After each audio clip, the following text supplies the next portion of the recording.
23 urte betetzerako Andoainek ezagutu izan dituen kirolaririk onenen artean jarria dena. 3 aldiz Espainiako Ligako txapelduna, 3 aldiz Superkopako txapelduna, Champions League jokatutakoa, 2008an Euskadiko eskubaloi jokalaririk onenaren sari eman zioten, eta hainbat urtetan, gazte-gaztetandik Euskadiko selekzioan ere parte hartutakoa da bera.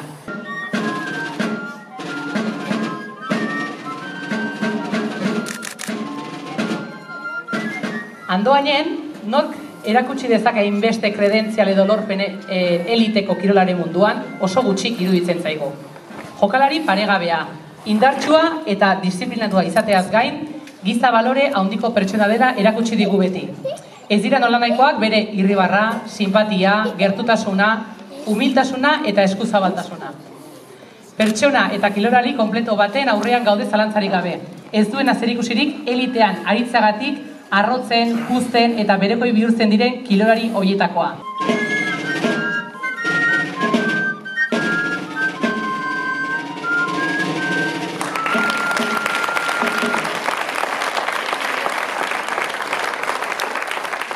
Egun berezi hau aprobetxatu nahi genuke Leitzaran eskubaloi taldea goraipatzeko.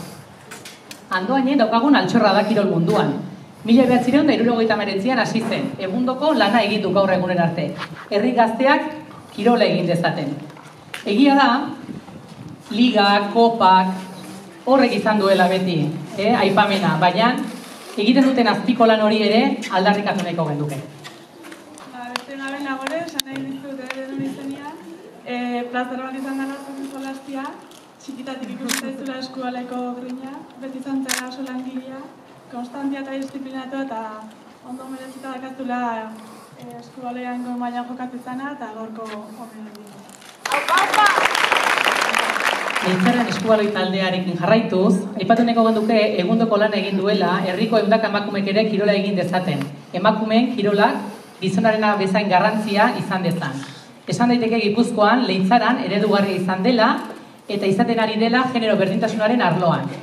Nagore izan daiteke horren albiderik erakusgarrienetako bat. Leitzaran eskubaloiko arduradunei bejon deizuela eta eskerrik beroena. Nagorek Leitzarandik bidebietako berabera eskubaloirako jauzia eman zuen orain 7 urte. Han lortu du eskubaloiko jokalari ezaguna izatea.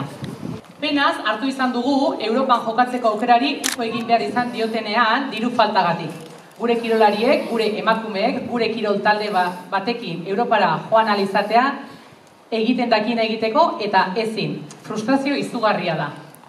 Eta pena horri bigarren pena erantzi zaio. Joan den uztailean Nagorek iragarri zuenean berabera taldea eta eskubaloia uzten zuela.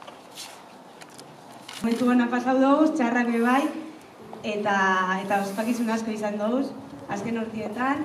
Gogor lan egin dozu eta, azkenian pentsa dozu beste lan bat topatzen nahi dozula, beste bizitza barri bat eitzia. Eta talde guztian izenean, zorionak eukidozu zen urte guzti hauekin, eta sorteo zure hurrengo bizitzan, eta ondo pasatezazula, gu beti hamen egongo gara, eta espero duzu gurekin bebai egotia. Partidetan animatzen, eta nahi dozunean.